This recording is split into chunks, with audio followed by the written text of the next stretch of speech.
강의 오늘은 45번째 시간입니다. 말씀은 창세기 37장 1절부터 36절까지 말씀이지만 우리가 1절부터 17절까지 말씀만 우리 함께 말씀을 찾으셔서 우리 함께 같이 교독으로 같이 선포하겠습니다. 우리 창세기 37장 1절부터 17절까지 말씀만 우리 찾으셔서 우리 함께 같이 나누도록 하겠습니다. 제가 먼저 1절 말씀 먼저 봉독해 올립니다. 야곱이 가나안 땅 곧 그의 아버지가 거류던 땅에 거주하였으니 야곱의 족보는 이러하니라. 요셉이 17세의 소년으로서 그의 형들과 함께 양을 칠 때 그의 아버지의 아내들 비라와 실바의 아들들과 더불어 함께 있었더니 그가 그들의 잘못을 아버지에게 말하더라. 요셉은 노년에 얻은 아들이므로 이스라엘이 여러 아들보다 그를 더 사랑함으로 그를 위하여 채색옷을 지었더니 그의 형들이 아버지가 형들보다 그를 더 사랑함을 보고 그를 미워하여 그에게 편안하게 말할 수 없었더라.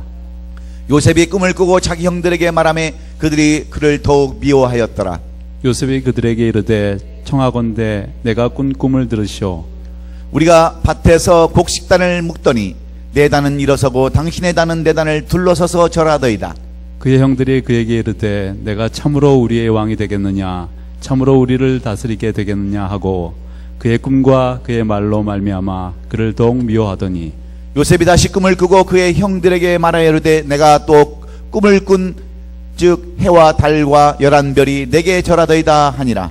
그가 그의 꿈을 아버지와 형들에게 말하매 아버지가 그를 꾸짖고 그에게 이르되 내가 꾼 꿈이 무엇이냐, 나와 내 어머니와 내 형들이 참으로 가서 땅에 엎드려 내게 절하겠느냐.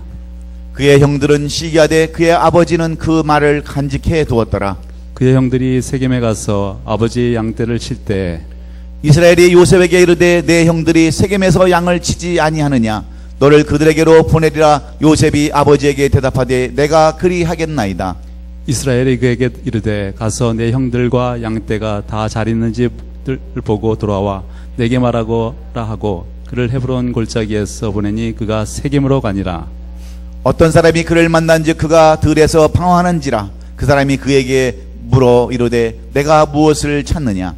그가 이르되 내가 내 형들을 찾아오니 청하건대 그들이 양치는 곳을 내게 가르쳐 주소서. 다 같이 그 사람이 이르되 그들이 여기서 떠났느니라. 내가 그들의 말을 들으니 도단으로 가자 하더라 하니라. 요셉이 그의 형들의 뒤를 따라가서 도단에서 그들을 만나니라. 아멘. 아멘. 주신 말씀과 또 우리가 옆에 있는 분과 다시 한번 인사합시다. 예. 오늘 말씀을 은혜 받읍시다. 서로 한번 인사 한번 나눕시다. 예. 예. 오늘은 우리가 창세기 강의 오늘은 45번째 시간입니다. 창세기 37장 1절부터 원래 36절까지 말씀인데 오늘 우리가 17절까지만 같이 시간이 없어서 여기까지만 읽었습니다. 제목은 이스라엘의 역사적 인물, 바로 요셉을 소개하는 말씀이 오늘 이 37장의 말씀이에요. 우리는 지금까지 지난 시간까지 44번째 시간을 통해서 우리는 야곱의 생애에 대해서 많은 말씀을 나눴습니다. 야곱. 지금까지 35장까지 말씀은 전부 다 야곱에 대한 생애를 우리가 살펴봤어요. 파란만장한 삶을 살았던 야곱의 삶을 우리는 지금까지 말씀을 통해서 다 이렇게 살펴봤어요. 이 야곱은 우리에게 참으로 많은 것들을 교훈해 주었습니다. 한 인간으로서 야곱을 파헤쳐 보면 그 속에서 역사하시고 인도하시는 하나님의 섭리와 하나님의 위대하신 사랑을 우리가 발견해 볼 수가 있었습니다. 끝까지 택한 백성들을 포기하지 않고 끝까지 변화시키는 그 하나님의 사랑과 인내를 우리가 살펴봤어요. 그래서 우리가 이 35장까지를 다 살펴봤는데 오늘 우리가 왜 36장을 왜 공부를 안 하고 왜 37장으로 다시 가느냐? 36장은 무엇에 대한 내용이에요? 자세히 보면 이거는 에서의 족보를 써놨어요. 에서의 족보. 바로 야곱의 형이었던 에서의 족보를 1장부터 몇 절까지요? 43절까지 43절까지 써놨어요. 1절부터 이 36장 1절부터 43절까지 이렇게 전부 다 에서의 족보에 대해서 이렇게 적어놨어요. 그래서 에서의 족보는 이러하니라 하면서 43절에 걸쳐서 에서의 족속은 어떠고, 근데 에서의 족속은 바로 에돔 족속입니다. 이 에돔 족속이 어떻게 이어져 나갔는가를 쭉 써놓고 있어요. 그리고 나서 오늘 37장으로 오늘 이 말씀이 넘어옵니다. 그런데 하나님의 약속에는 관심도 없는 그 자기 욕심과 의지에 따라서 에돔 지역을 거처로 살았던 이 에서의 족보를 왜 하나님은 36장에 와서 1절부터 43절까지를 기록해 놓았는가 하는 것을 우리가 먼저 알고 우리가 37장을 들어가기를 원합니다. 36장은 우리가 읽질 않았지만 에서의 이 에돔의 족속에 관한 그 역사를 다 적어놨어요. 여러분, 예수님의 족보는 몇 장 정도 기록해 놨을까요? 우리의 죄를 짊어지시고 이 땅에 오셔서 우리를 구속해 주신 예수님의 족보를 마태복음 1장에서는 몇 절까지 기록해 놨을까요? 예? 1절부터.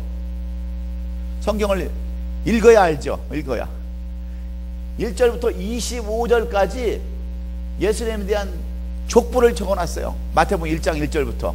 예? 몇 절이라고요? 25절 25절까지 25절까지 적어놨어요. 그런데 이 에서의 족보는 몇 장을 적어놨다고? 몇 절을? 43절을 적어놨어요. 43절을.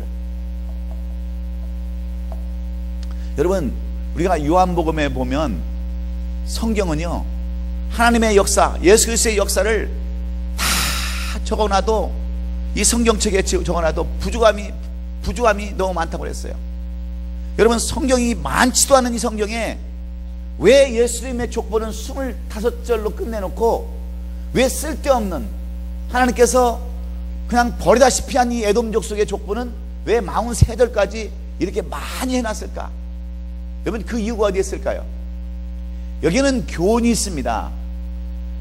하나님께서 이 성경을 기록한 이유에는 반드시 이유가 있는 거예요. 그냥 적어놓은 게 아니에요.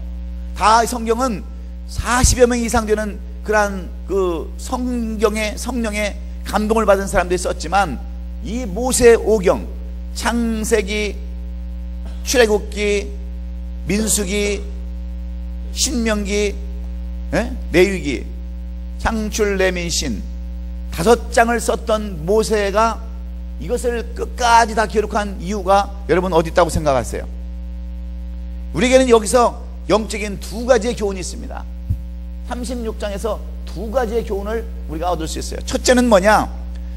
하나님과의 약속, 하나님과의 계명을 지키지 않는 결과와 그들에게 미치는 영향이 무엇인가를 분명히 말씀해 주기를 원하고 있어요. 하나님의 계명을 안 지키는 사람들의 결과, 그리고 영향, 거기에 끼치는 영향이 무엇인가를 말씀해 주시려고 이 36장에 이 이 에돔 족속들의 족보를 다 기록해 놨어요. 그리고 또 하나는 뭐냐? 2번째 교훈은 뭐냐? 하나님께서 비록 하나님의 약속을 지키지 아니하고 자기의 원대로, 자기의 뜻대로, 기질대로 다른 길로 갔다 할지라도 결국 이 사람들도 바로 하나님이 사랑하는 형제라는 것, 하나님의 형제라는 것. 그래서 이들을 하나님께서도 버리지 않았다, 하나님께서 기억한다, 이렇게 말씀해 주시기 위해서 이 글을 썼어요. 여러분, 실제로 모세가 이스라엘 백성들을 데리고 홍해를 건너서 광야를 지나갈 때 여러분, 그 앞을 가로막았던 그 민족이 어느 민족이세요? 에돔 족속이었어요. 이 모세가 이스라엘 백성들을 데리고 광야를 건너서 가나안 땅에 들어가려고 할 때 그들의 앞길을 가장 먼저 막았던 그러한 족속이 에돔 족속이었어요. 그럴 때 이 에돔 족속이 길을 막고 못 비켜주는 거예요. 안 비켜주는 거예요. 그래서 이 이스라엘 백성들과 모세가 사정을 합니다. 우리가 당신의 진영을 그냥 통과만 할 것이라고, 당신에 있는 우물도 먹지 않겠습니다. 당신의 땅에서 나오는 그 어떤 것도 손대지 않겠습니다. 그냥 길만 지나갈 터니 길만 좀 비켜달라고 사정하게 애원을 했어요. 그런데 이 에돔 족속이 왕이 나와서 뭐라고 하냐면 절대로 안 된다는 거예요. 못 비켜준다는 거예요. 그래서 이스라엘 백성들이 이 에돔 족속 때문에 그 길을 돌고 돌아서, 광야길을 돌고 돌아서 이 가나안 땅을 향해서 가게 됩니다. 그때 이스라엘 백성들이 뭐라고 하냐면, 왜 이것을 돌아갑니까? 우리 그냥 쳐부수고 갑시다. 그걸 뚫고 갑시다. 그렇게 이스라엘 백성들이 모세에게 건의를 했어요. 근데 모세가 뭐라고 얘기하냐니까, 아닙니다. 하나님께서 그들도 우리의 형제니 다투지 말라고 하셨다고 말씀하면서 그들은 먼 길을 눈물을 머금고 그렇게 돌아가게 됐어요. 이것을 볼 때 하나님께서는 이 에돔 족속도 왜 이렇게 43절에 걸쳐서 기록해 놨느냐, 이 족속들도 하나님께서 버림받은 백성이지만 그래도 하나님께서는 이들을 사용하시고 또 이들을 통해서 무엇을 나타내려고 하냐면 끊임없이 이스라엘 백성들을 훈련시키는 이 나쁜 도구로 이 에돔을 사용하고 있는 것을 볼 수가 있어요. 그래서 끊임없이 이스라엘 백성들을 괴롭히는 민족이 바로 누구냐면 에돔 족속이었음을 말씀해 주고 있어요.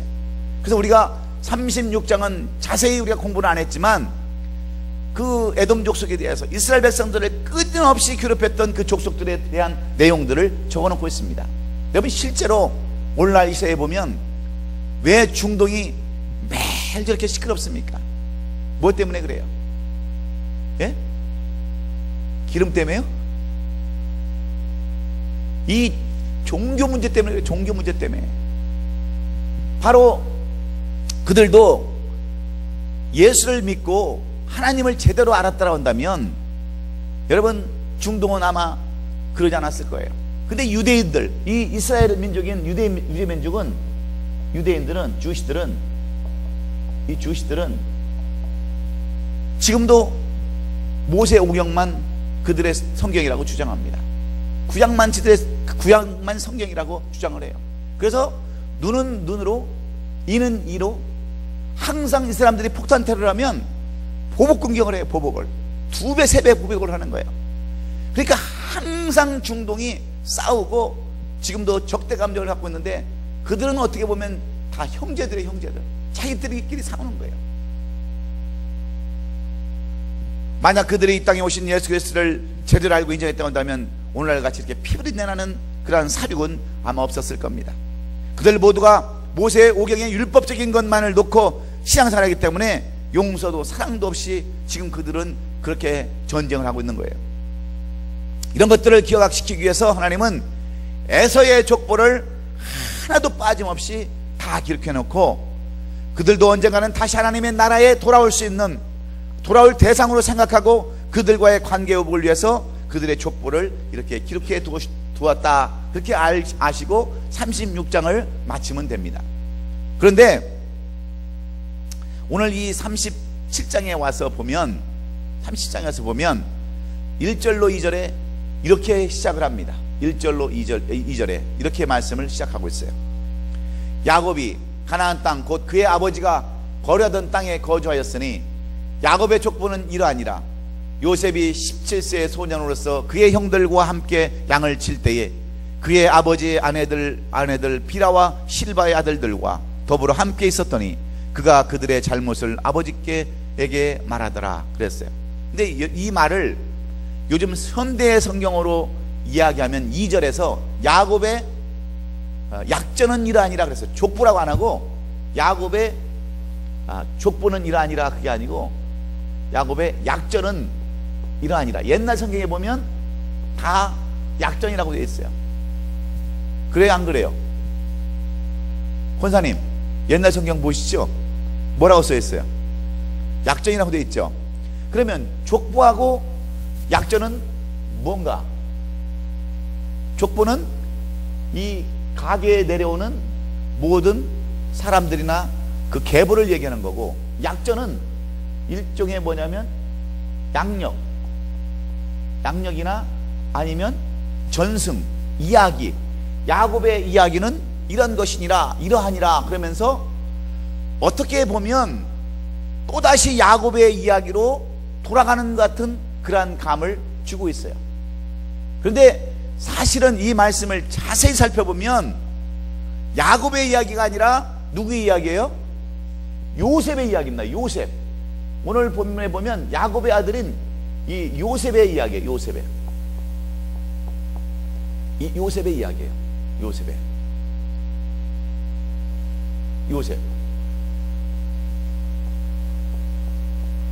요셉의 이야기예요. 전부 다. 그러면 왜 여러분 야곱의 약전은 이러하니라면서 바로 요셉의 이야기를 쓰고 있는가?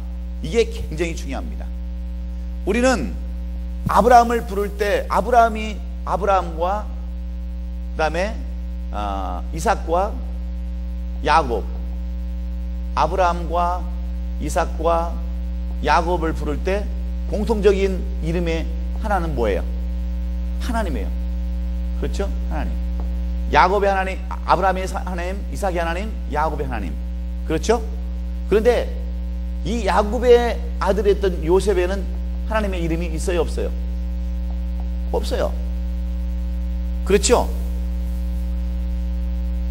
그냥 그런 줄 알고 계세요. 예? 없어요. 근데 왜 없을까? 사실 따지고 보면 이스라엘의 모든 것들을 다 이스라엘 민족을 이룬 사람은 사실 누구예요? 이스라엘 민족을 실제적으로 이룬 사람이 누구예요? 요셉이에요. 요셉. 이 사람들은 하나님께서 약속해 주시고 내가 네 민족을 하늘의 별처럼 바다의 모래알처럼 해주겠다고 약속했던 사람들이었지만 실제적으로 이스라엘을 태동하게 한 사람은 이 야곱의 뒤에 요셉이었습니다. 요셉이 실제적으로 이스라엘의 가장 대표적인 사람이 바로 요셉이에요. 아브라함도 아니고 이삭도 아니고 야곱도 아닌 요셉이었어요. 그래서 요셉을 오늘 이 자리에서 이스라엘의 대표적인 인물로 우리에게 보여주기를 원하는 겁니다. 그러면 왜 요셉이 그렇게 이스라엘의 오늘 제목처럼 역사적인 인물이, 이스라엘의 역사적인 인물이 되었는가? 왜 이스라엘에 그렇게 유명한 사람들, 가장 존경하는 사람, 흠도 없고 티도 없고 가장 성경에서 깨끗한 사람으로 나오는 그 요셉이 되었는가? 이것을 우리가 오늘 배우기를 원하는 거예요.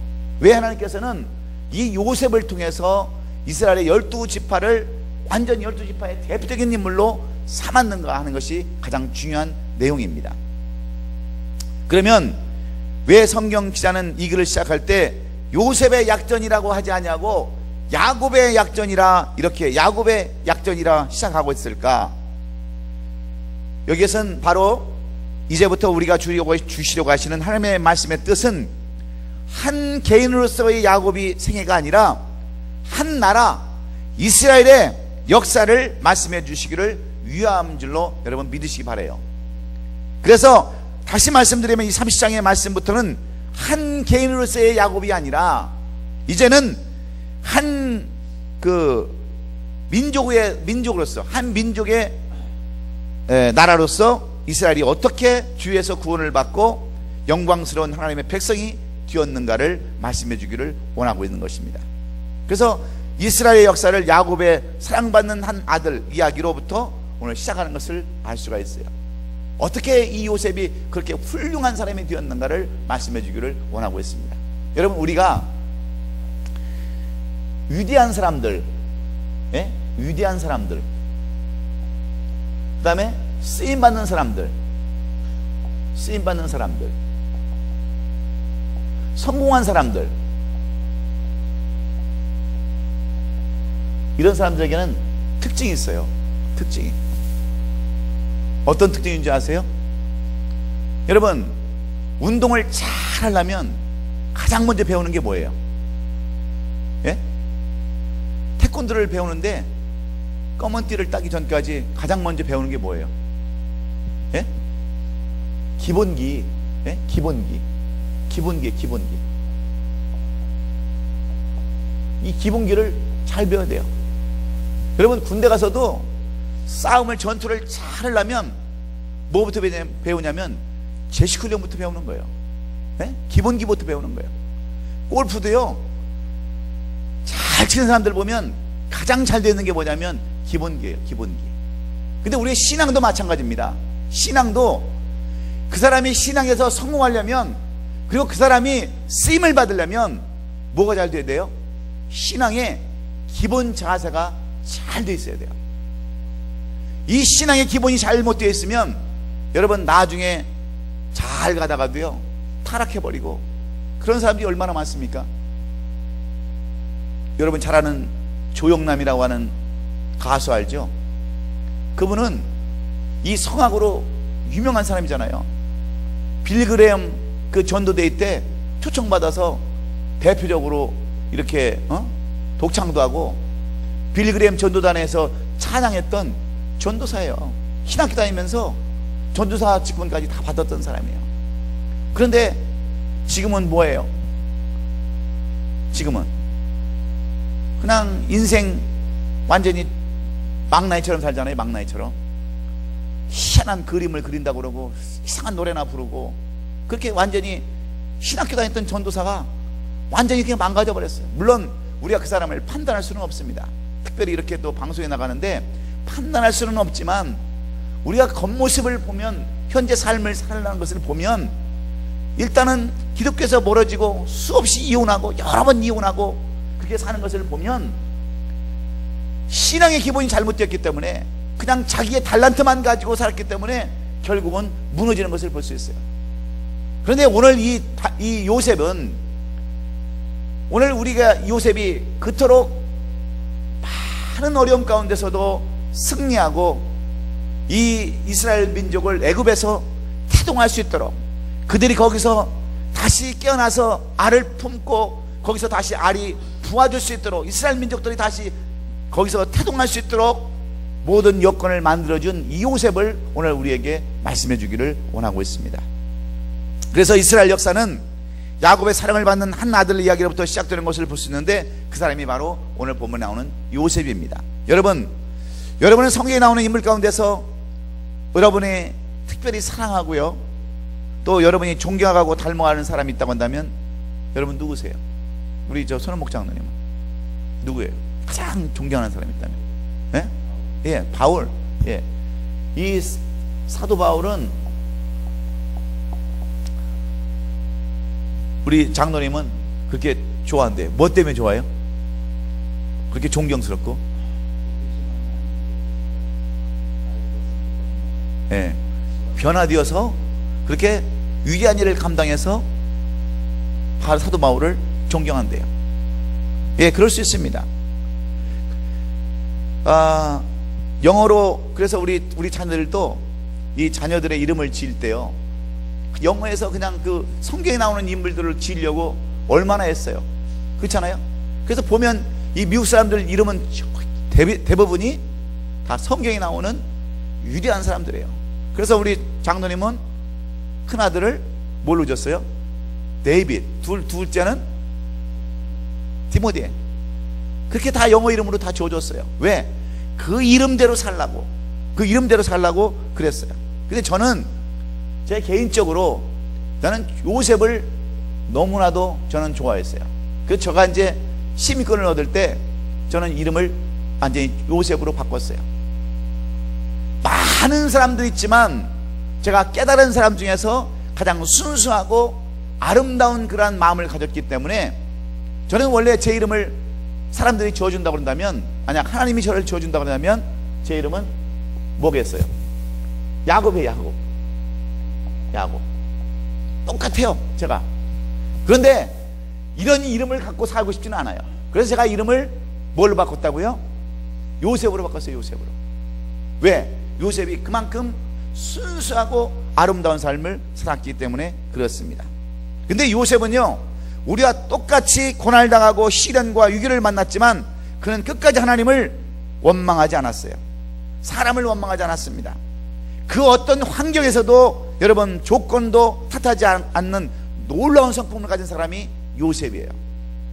여러분, 우리가 이 땅에서 고난당하고 시련의 위기를 만나면 정말 만나면서 많은 사람들이요, 시련과 고난을 만나면 대부분은 다 원망하고 불평하는 삶을 사는 것을 많이 볼 수 있습니다. 그런데 오늘 이 요셉을 보면은 그 어떤 한마디로 표현하면 최악의 그러한 상황을 최고의 축복으로 바꾼 사람이라고 볼 수가 있어요. 아버지와는 전혀 다른 삶을 살았던 이 요셉을 우리가 발견할 수 있습니다. 여러분, 그렇다면 왜 이제 야곱의 대를 이어서 그토록 위대한 이스라엘의 대를 이어갔던 요셉은 과연 어떤 사람이었기 때문에 그가 승리하고 이스라엘 민족을 태동하는 그러한 삶을 살 수 있었을까? 우리가 그것을 한번 살펴보기를 원하는 겁니다. 특별히 오늘은 며칠이에요? 날짜가 12월 12일 몇 년도? 2012년. 이 12가 3개 겹친 귀한 날이에요. 그래서 오늘 이날 결혼하는 사람들이 많답니다. 저 중국 같은 데는 이날 결혼을 못 해가지고 안달을 하면서, 왜요? 12가 무슨 숫자예요? 이게 완전 숫자예요. 완전 숫자. 완전수. 근데 이 사람들은 이 성경의 완전수를 알아서 결혼하는 것이 아니라 단지 기억하기 좋다. 12. 우리 결혼 12월 12일 날 2012년도에 했어. 여러분, 그렇다고 해서 이게 복 받는 날입니까? 이것은 미신적인 이야기예요. 미신적인 이야기. 보세요. 12년 12월 10일 날 결혼했다고 해서 잘 달라는 법이 어디에 있어요? 네? 그날 만나야 좋은 사람이라는 법이 어디 있어요? 이것은 세상적인 미신적인 거예요. 미신적인 거. 샤머니즘인 거예요. 샤머니즘인 거. 근데 이 오늘 본문에 보면은 이 요셉은요, 전적으로 오늘 보면은 요셉은 정직하고 순결한 사람이었어요. 정직하고 순결한 사람. 바로 요셉을 대표하는 단어는 뭐냐면 정직이에요. 정직. 왜 요셉이 이렇게 쓰임을 받았을 수 있는가? 가장 기본적인 자세가 있는데, 요셉은 뭘 가지고 있었느냐? 정직한 심령을 갖고 있다는 거예요. 정직한 심령. 여러분, 운동선수도요, 타고나는 게 있어야 돼요. 타고나는 게. 저같이 다리가 짧은 사람을 수영선수라고 그러면 수영선수가 되겠어요? 박태환처럼 다리가 길쭉길쭉하고 팔이 우리보다 1배 반은 돼야 여러분 수영을 잘 할 수 있는 그 여건이 되는 거예요. 그렇지 않습니까? 물론 연습을 죽으라고 해서 그 경지에 이를 수도 있지만 타고난 여건이 있어야 여러분 그것도 성공할 수 있는 거예요. 저는 솔직히 제 소원이 뭐냐면, 제가 기타를 치면서요, 찬양을 인도하고 예배를 드리는 것이 제 평생 소원이었어요. 그래서 오베이션 기타를 말이에요, 12줄짜리를 이렇게 우리 집사람 몰래 사가지고 그 남스 기타라고 하는 데 가서 한 2주를 배웠어요. 그런데 손가락이 짧아가지고 이 손가락이 쥐가 나는 거야. 그리고 이 음정계를 잘 몰라가지고요, 음악에 워낙 집안에 음악의 음자를 모르는 사람들이 하도 많아가지고 배워도 안 되는 거야. 그 가끔 가다가 제가 이렇게 성가대 할 때 제 여동생이 이렇게 독창을 하는 거 보면 좀 뭐 잘못된 거 아닌가? 저 그렇게 생각이 돼요. 워낙 이 음악하고는 거리가 너무 멀어가지고. 근데 이 찬양도 마찬가지예요. 찬양도 손가락도 안 되죠. 음정 박자 다 안 맞습니다. 그러니 제가 아마 기타 치고 찬양을 하면 다 아마 목사님 혼자 잘하고 계십시 하고 다 보따리 사가지고 갈 거예요. 근데 이 기본이 있어야 되는데 그 기본이 뭐냐? 정직이야, 정직. 요셉이 있어서 가장 중요한 것은 정직이었습니다. 오늘 이 시대가 왜 여러분 타락하고 어지럽고 왜 시끄러운 줄 아세요? 왜 유란스러운 줄 아십니까? 여러분 이 시대가 뭐가 없어서 그래요? 이게 없어서 그래요. 정직이 없어요. 여러분 우리나라는 대통령만 하면 어디를 한번 갔다 와야 돼요. 깜빵을 한 번씩 갔다 와야 그게 순서예요. 순서. 왜 그래요? 뭐가 없어서? 욕이 없어서 그래요. 욕이 없어서. 욕이. 그러니까 실컷 대통령, 여러분 대통령 하고 나면 옛날에는요 그림자도 못 밟았습니다. 옛날에 임금님 행차시오 그러면 감히 누가 얼굴을 들었어요? 다 무릎 꿇고 그랬는데 요즘은 대통령 알기를 자기 동네 자기 집에 키우는 강아지 이름보다도 더 우습게 불러. 예? 왜 그래요? 무엇 때문에? 이 임금이라는 사람들이 정직이었기 때문에 사람들이 완전히 무시해버리는 거예요. 지금은 세상이 그런 세상이 되어버렸어요. 여러분 왜 우리 그리스도인들에게 많은 문제가 있습니까? 성경을 읽지 않아서 그래요? 우리가 기도하지 않아서 그래요? 우리가 말씀을 안 봐서 그래요? 그것이 아니라 왜 우리가 이 그리스도의 온전한 삶을 살지 못하냐면 이 정직이 없어서 그래요. 정직이. 그래서 문제가 있는 거예요. 이 모든 것들이 하나님 앞에 정직하게 행하지 않기 때문에 성경을 읽으면서도 여러분 용서가 안 되고요, 기도하면서도요 미워하고 시기하고 질투하고 싸우고 끌어내리고 그런 삶을 살아갈 수밖에 없는 겁니다. 하나님 앞에서 정말 정직한 신앙생활을 한다면 여러분 우리 가운데에 항상 아름다움만 있을 거예요. 그렇잖아요? 어떻게 우리 가운데 이중적인 생활을, 이중적인 모습을 발견할 수 있겠습니까? 그냥 교회 오면, 저도 교회 오면 성자예요. 성자. 교회 오면 성군이야. 집에 가면 폭군이야. 그냥 여기도 여러분도 교회에 와서 앉았을 때는 어린 순전한 양이야. 교회 밖만 나가면 뭐가 돼요? 하여튼 그런 사람들이 돼. 그런 사람들이. 그래서 오늘 1절 2절에 보면 야곱의 가나안 땅 곧 그 아비의 우건 땅에 거하였으니 야곱의 약전은 이러하니라. 요셉이 17세의 소년으로서 그 형제와 함께 양을 칠 때에 그 아비의 첩 비라와 실바의 아들들로 더불어 함께하였더니 그가 그들의 과실을 아버지께 고하더라 그랬어요. 1절과 2절을 보면 여기서 우리는 요셉의 자란 환경을 먼저 발견할 수 있습니다. 요셉의 환경. 요셉은 우리가 잘 알다시피 누구의 아들이에요? 야곱의 아들이에요. 야곱의 뜻이 뭐예요?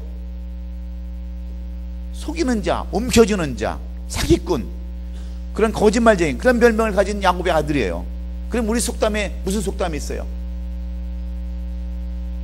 유식하게 부전자전, 그렇죠? 그 아버지의 그 아들, 그런 속담이 있어요. 그러면 이 요셉은 누구를 닮아야 돼요? 누구를? 아버지 야곱을 닮아서 뺀질뺀질하고 머리를 잘 굴리고 그런 사람이 되어야 돼요. 그런데 오늘 본문에 보니까 이 요셉은 자기 아버지의 과실을, 그들의 과실을 아버지께 그대로 고하더라. 여기서 우리가 알 게 있어요. 알 게 뭐냐면 요셉은요 어느 환경에 자랐습니까? 그의 어머니가, 배다른 어머니가 지금 몇 명이에요? 3명. 예? 그 다음에 이 3명, 자기 어머니까지, 자기 어머니 라헬까지 난 4명 중에서 4명의 어머니에서 난 아들이 전부 몇 명이에요? 예? 전부 난 아들이 몇 명이에요? 12에다가 거기다 또 누가 있어요? 딸 하나, 디나가 있어요. 이 13명 가운데서 살아온 사람이 요셉이에요. 배다른 어머니와 배다른 형제들 가운데서 그 가정에서 살아온 사람이 요셉이에요. 그럼 여러분 잘 한번 생각해 보세요. 우리는요 칠형제 했어요. 칠형제. 그런데도 밥상을 차리면요, 밥상이 5분이면 끝나요. 5분이면. 왜? 빨리 먹어야, 그 밥을 빨리 먹어야 좋은 것을 먹을 수 있기 때문에. 그 저는 지금도 밥 3분이면 먹어요. 2분이면, 더 빠르면 2분이면 먹고요. 그런데 13명의 그 아이들이 거기다가 엄마 아버지까지 모슴까지 종까지 있으면 몇 명이 되겠어요? 그 대가족 속에서 이 자라난 요셉이라면 삐뚤어져도 얼마나 삐뚤어졌겠어요? 그렇지 않겠어요? 이해가 전혀 안 돼요? 이런 환경 속에서 자랐다면 요셉은 삐뚤어져도 한참 삐뚤어질 그러한 나이였습니다. 그리고 나이가 지금 몇 살이라고요? 이 나이가 17살이에요. 17살. 여러분들에게는 17살 시절이 있었습니까? 17살 시절이 있었어요? 없었어요? 다 건너뛰었어요? 17살이면 가장 민감한 때예요. 사춘기 때입니다. 사춘기. 요즘은 뭐 사춘기가 뭐 17살부터 온대나 뭐 10살부터 온대나 그렇지만, 하여튼 옛날에는 한 16, 17살이면 사춘기가 왔어요.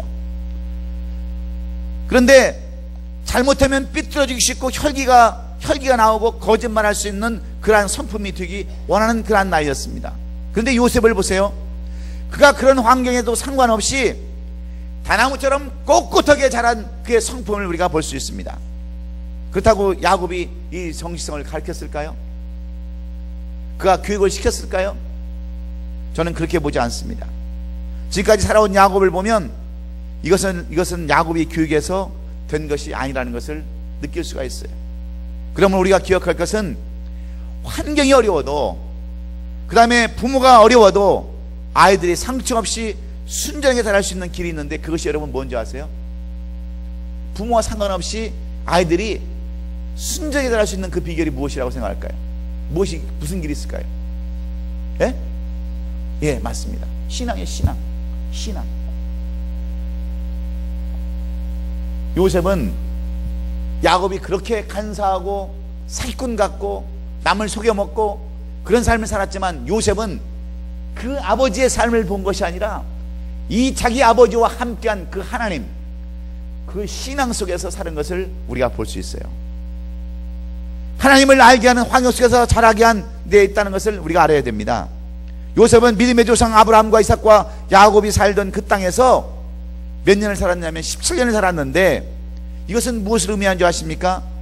그는 어려서부터 17년 동안 하나님의 말씀, 하나님을 알고 자랐다는데, 여러분 여기에 큰 교훈이 있는 거예요.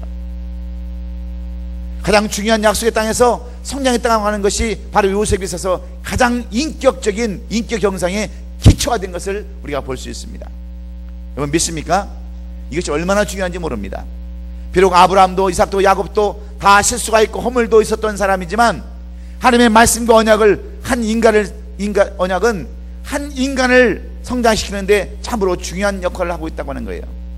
하나님의 말씀과 언약은 한 인간을 성장시키는데 매우 중요한 역할을 한다고 하는 것을 우리가 배울 수 있습니다. 그래서 저는 이것을 보면서, 저는 여러분의 자녀들, 이제 우리 아이들도 다 컸지만 특별히 자라는 아이들 있잖아요. 자라는 아이들이 교회에서 말씀 가운데 그래도 자라면 무언가가 여러분 변한다는 것을 여러분은 알아야 돼요. 그래서 애들을 교회에 보내는 겁니다.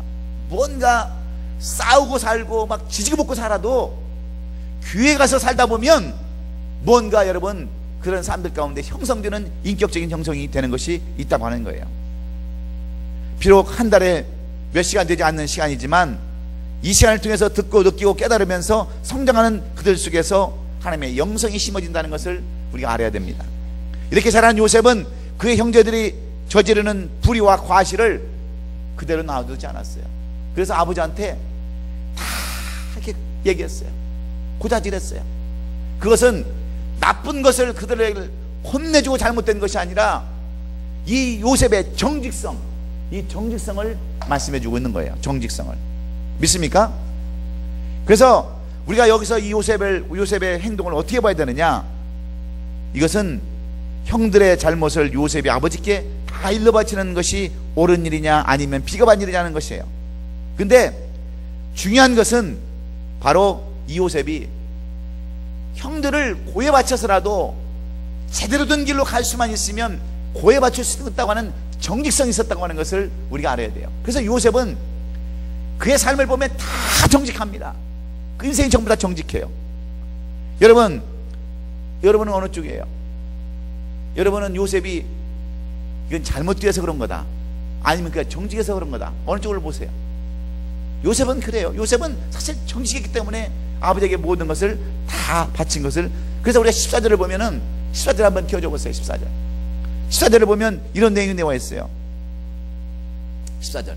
이스라엘이 그에게 이르되 가서 내 형들과 양떼가 다 잘 있는지 보고 돌아와 내게 말하라 하고 그를 헤브론 골짜기에 보내니 그가 세금으로 가느니라. 15절. 어떤 사람이 그를 만난지 그가 들에서 방황하는지라. 그 사람이 그에게 물어 이르되 내가 무엇을 찾느냐. 그가 이르되 내가 형들을 찾아싸우니 청하되 그들이 양치는 곳을 내게 가르쳐 주소서. 여러분, 세겜에서 양을 치고 있는 형제들에게 요셉을 아버지는 보냅니다. 야, 왜 여러분 그 세겜에서 양을 치고 있는 아들들에게 야곱이 요셉을 보낸 줄 아십니까? 왜 보냈겠어요? 우리는 지난 시간에 그 야곱을 공부하면서 세겜 땅은 어떤 땅이에요? 세겜 땅은 야곱의 딸 디나가 이곳에서 강간을 당한 곳이에요. 그래서 그의 첫 번째 아들 누구예요? 루벤과 두 번째 아들 레위와 시몬이 속임수를 써가지고 너희들이 우리의 민족과 결혼하려면, 우리 사람을 데려다 쓰려면 할례를 해야 된다고 그래가지고 속여서 세겜생활을 완전히 돌이켜버렸어요. 그것은 가나안 땅입니다. 그런데 그쪽에는 여부스 족속이나 많은 가나안 족속들이 이것을 알고 있었어요. 그런데 이 아들들이 지금 이 세겜 땅으로 가서 양을 치고 있다는 거예요. 그럴 때 아버지는 어떻게 됐겠어요? 염려가 되겠어요, 안 되겠어요? 혹시나 그 주위에 있는 그 가나안 땅 사람들이 혹시 이 자기 아들들을 괴롭히고 양을 뺏어가고 혹시 죽일까봐 염려해서 이 요셉을 보내는 거예요. 근데 요셉을 가보니까 세겜 땅이 없어요. 그리고 어디로 가 있어요? 어디로 갔어요? 형들이 세겜 땅에서 지나서 다른 땅에 가 있는 거예요. 다른 땅에. 그러면 우리 같으면 어떻게 하겠어요? 세겜 땅에서 가보니까 없어요. 없어. 그러면 손흥목 장로님 같으면 어떻게 하겠어요? 세겜 땅을 보냈어요. 아버지가. 야, 원모가 저 지금 네 형들이 저 세겜 땅에 가서 양을 치고 있는데 가서 보고 와라. 가서 보니까 들에서 방황하는지라 그랬어요. 어떤 사람들이 그를 만난지 그가 들에서 방황하는지라 그랬어요. 없어요. 아무리 찾아도. 그럼 어떻게 해야 돼요? 돌아와야죠. 그런데 이 요셉은 안 그랬어요. 형들을 찾아오니 청하건대 양쪽을 가르쳐서 17절 보세요. 17절. 그 사람이 이르되 그들이 여기서 떠나니라. 내가 그들의 말을 다 들으니 도단으로 갔대. 도단까지. 여러분, 세겜에서 도단까지는 한참 되는 거리예요. 한참 되는 거리. 이 거리를 이 요셉이 찾아가서 그들을 만나니라 그랬습니다. 만나니라. 우리 같으면 저 같아도 그랬어요. 저 같아도 아버지 세겜에 가니까 없어요. 나 세겜을 그냥 그 세겜 땅을 방황하면서 왔는데 없어서 그냥 왔습니다 했는데 요셉은 안 그랬어요. 왜? 아버지가 시키면 시키는 대로 정직한 삶을 살았기 때문에 그래요. 정직한 삶을. 제가 이번에도 기도하면서 회개했지만, 제가 어렸을 적에 우리 머슴들이 있었는데 꼭 제가 학교 갔다 오면 술을 사오라고 그래요. 술을. 그러면 주전자를 큰 걸 들고 가는데 막걸리를 받아오라고 그러면 한 10리를 걸어갔다 와야 되는데 10리는 안 되더라고요. 한 그 동네를 갔다 와야 되니까 그 주전자가 무겁잖아요. 그럼 무거우면 어떻게 해야 돼요? 마시고 오는 거예요. 마시고 취해서 비틀비틀 오는데 오면은 또 왜 이걸 또 다 없었냐 그러니까 거기다 뭘 타요? 또 물을 좀 타요. 그러면 또 머슴들이 먹으면서 아니 요집에 이 집 왜 술은 왜 이렇게 또 맛이 없냐고. 근데 그거를 여러 번을 했어요. 여러 번을. 그 왜 그러냐면 정직하지 못하니까 그런 거야. 정직하지 못하니까. 술 먹고 비틀비틀 취해가지고 그 주전자. 근데 이 병에 들은 거는 금방 티가 납니다. 빈 것도 차이가 나고 이 농도도 금방 알아요. 근데 주전자는 잘 몰라. 그래서 주전자를 가지고 술을 많이 만들어 다녔어요. 제가 지금은 술을 끊은 지가 한 20년도 넘었지만 술을 들고는 못 가도요, 마시고는 갔어요. 마시고는. 근데 그걸 생각해 보니까 내가 얼마나 정직하지 못했는가를 알 수가 있어요. 정직하지 못한 거를. 그래서 내가 이번에도 회개를 참 많이 했어요. 왜 그것까지 생각나게 하는지는 모르겠어요. 좌우지간 무지하게 회개를 많이 했는데, 이 요셉은 정말로 정직한 사람이었어요. 그래서 도단까지 가서 이렇게 아버지가 시키는 것을 다 하는 것을 우리가 볼 수 있습니다. 여러분, 하나님이 쓰시는 사람은 어떤 사람인 줄 아세요? 정직한 사람이에요. 정직한 사람. 정직하지 않으면 절대로 안 씁니다. 그래서 15절 하반절에 하면 또 네가 무엇을 찾느냐고 그 도단까지 가는 것을 볼 수가 있는데, 여러분, 요즘 사회는 어떻습니까? 정직하면 어때요? 정직하면 손해봐요. 손해봅니다. 오히려 자기가 거꾸로 어려워져요. 정직하면. 그래서 요즘은요, 뭘 봐도 못 봤다 그러고 다 뭐 정말 다 속이는 것이 너무 많아요.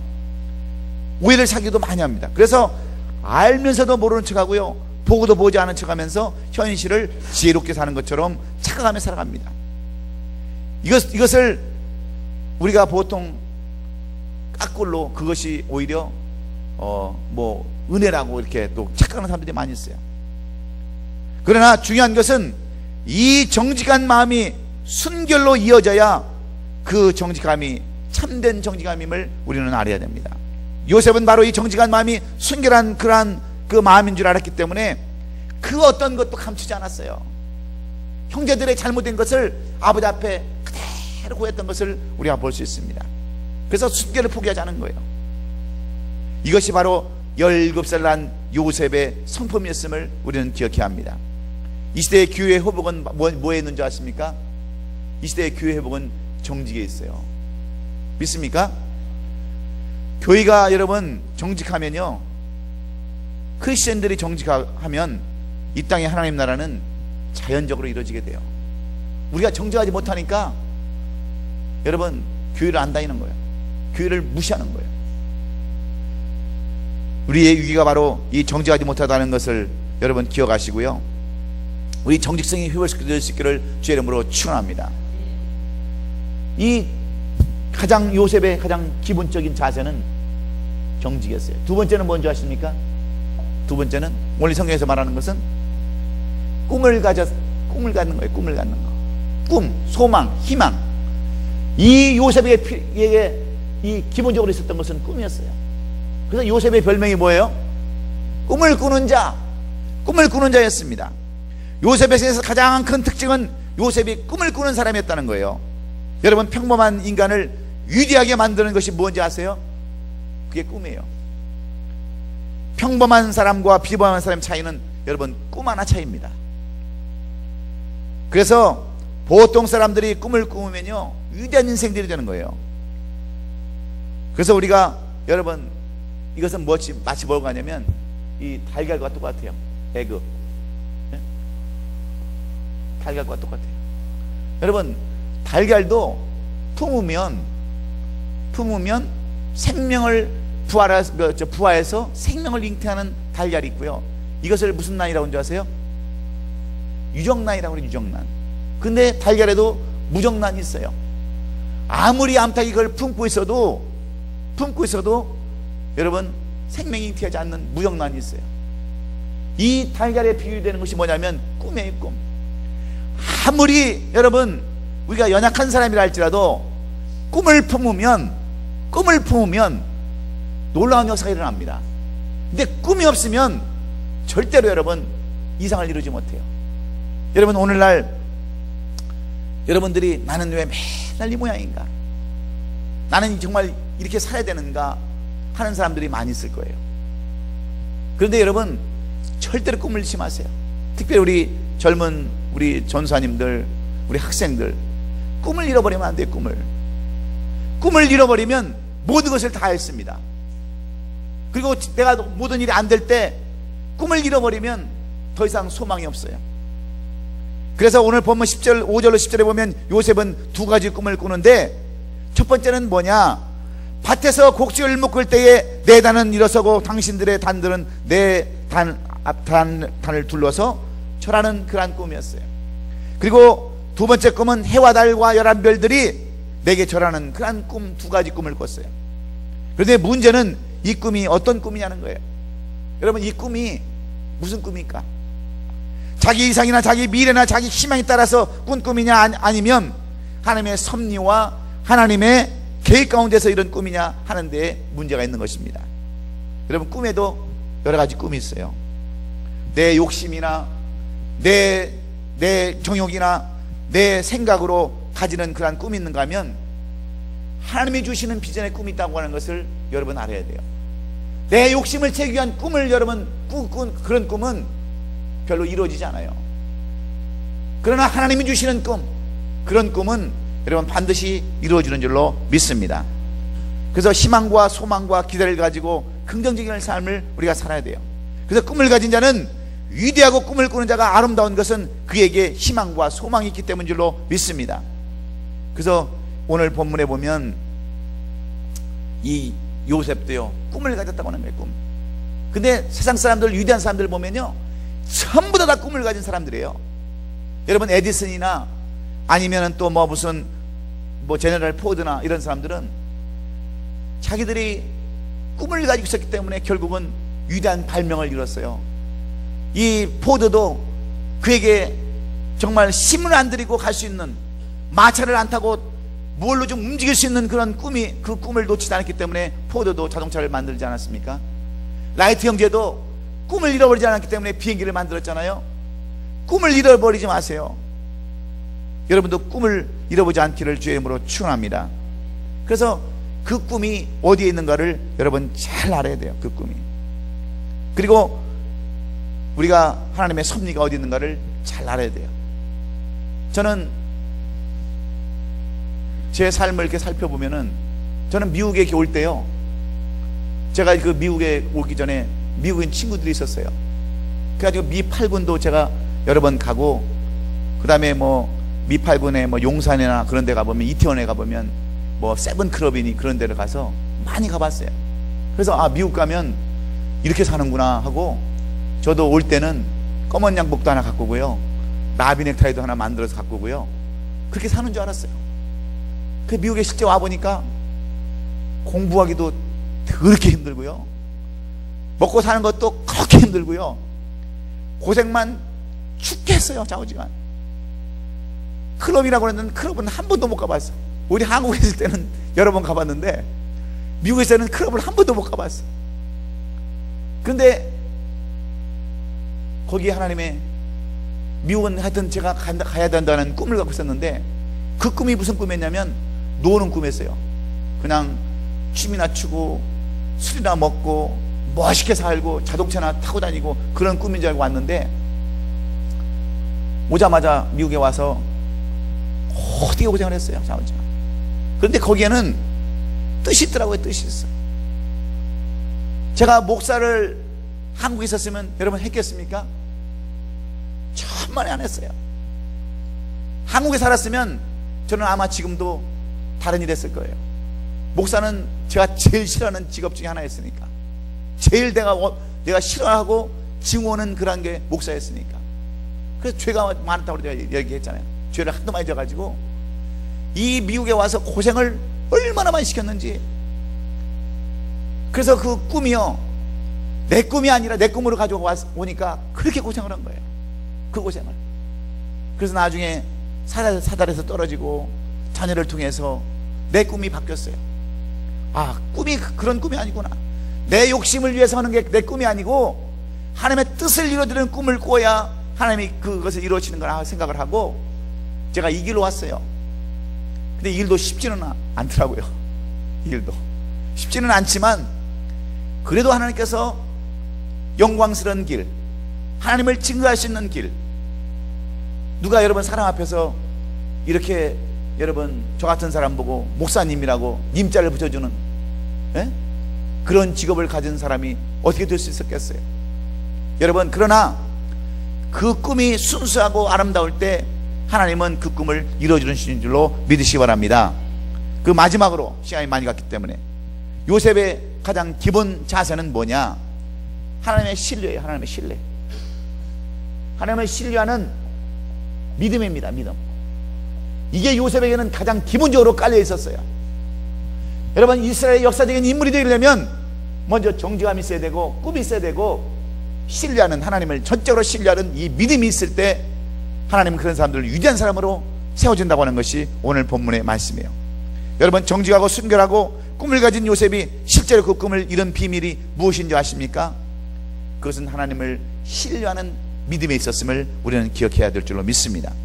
오늘 본문의 요셉은 그의 형들로부터 많은 미움을 받았어요. 야곱이 노년에 그의 사랑하는 아내 라헬을 통해서 얻은 이 아들이었기 때문에 다른 아들보다 더 사랑했고요, 채색 옷을 입혔다고 그랬어요. 그런데 이것을 본 형제들이 그를 미워했을 뿐만 아니라 그에게 대하는 인사가 항상 불평불만이었어요. 게다가 자신들의 불의를 보고 고자질하는 요셉이 얼마나 미웠겠습니까? 어디 그뿐입니까?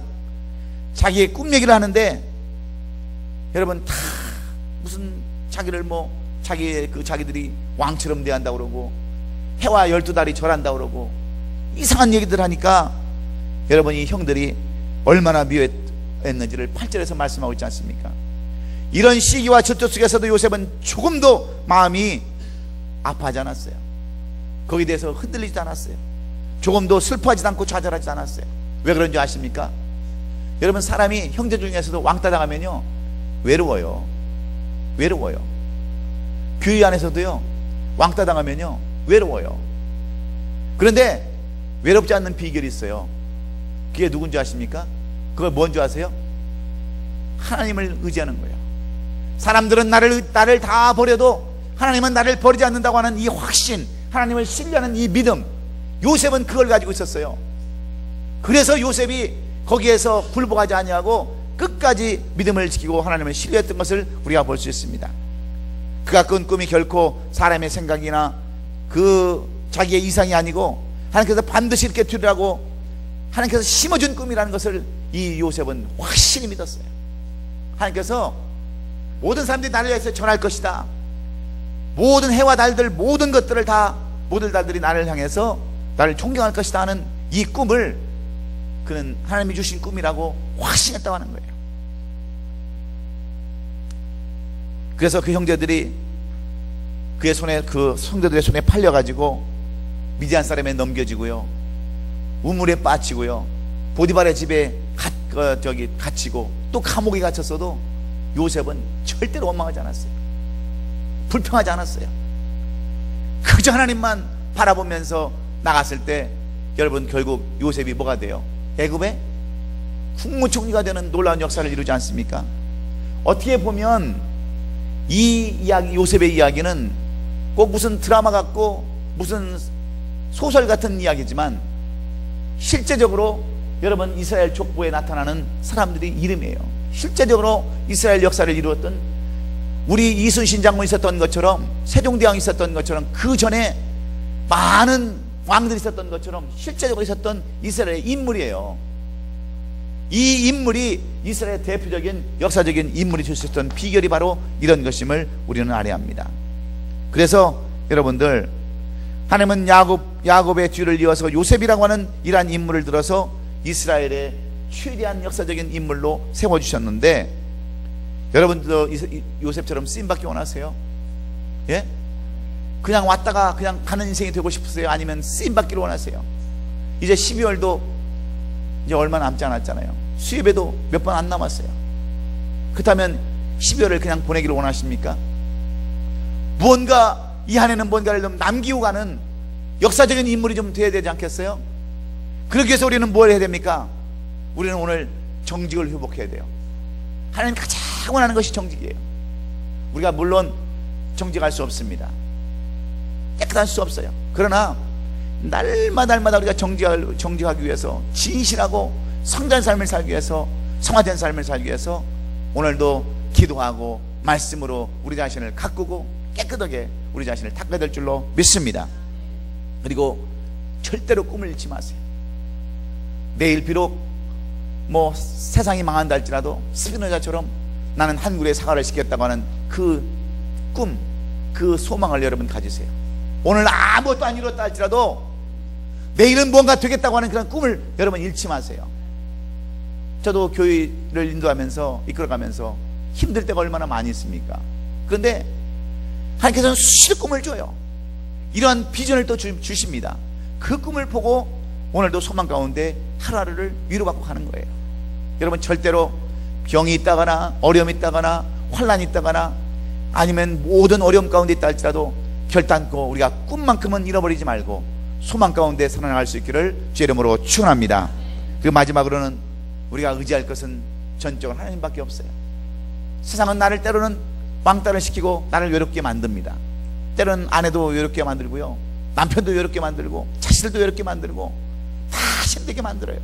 그러나 우리가 의지할 분은 하나님밖에 없음을 여러분 기억하십시오. 하나님만이 우리의 유로자가 되시고 우리의 인도자가 되심을 여러분 믿으시고 그 하나님을 전적으로 신뢰하고 나가실 때 우리도 결단코 하나님께서 버리지 아니하시는 이스라엘의 위대한 민족으로 쓰임받는 요셉의 삶을 살게 될 줄로 믿습니다. 이런 삶을 사시는 저와 여러분 되시기를 주의 이름으로 축원합니다. 기도하겠습니다.